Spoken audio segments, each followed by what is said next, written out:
Anong ibig sabihin ng kalapastanganang ito?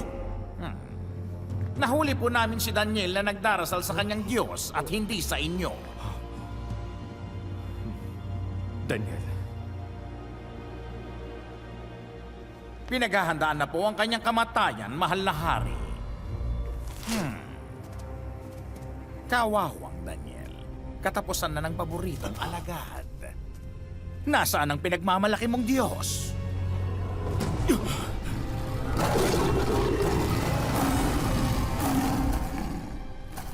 Makapangyarihan ang ungol ng mga leon, Arsalan.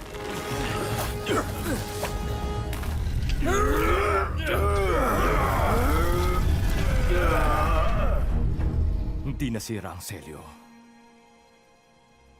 Tanggalin ang bato!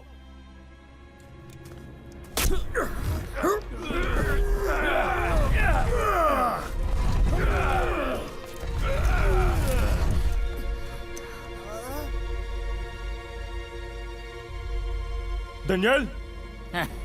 Kinakausap ang patay. Daniel, tapat na lingkod ng Diyos na buhay. Iniligtas ka ba niya sa mga leon?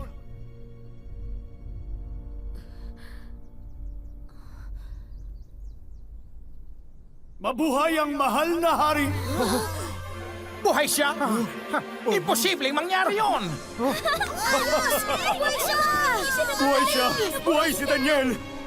Wala pong nangyari sa akin sapagkat ang bibig ng mga leon ay pinatikom ng mga anghel na isinugo ng aking Diyos. Ginawa niya ito sapagkat alam niyang wala akong kasalanan o ano pa mang nagawang masama sa inyo o aking hari.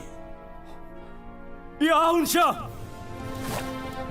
Inuutos ko sa lahat ang aking mga nasasakupan na igalang at sambahin ang Diyos ni Daniel. Ngunit, mahal na hari, hindi maaari. Sapagkat siya ang Diyos na buhay at mananatili magpakailanman.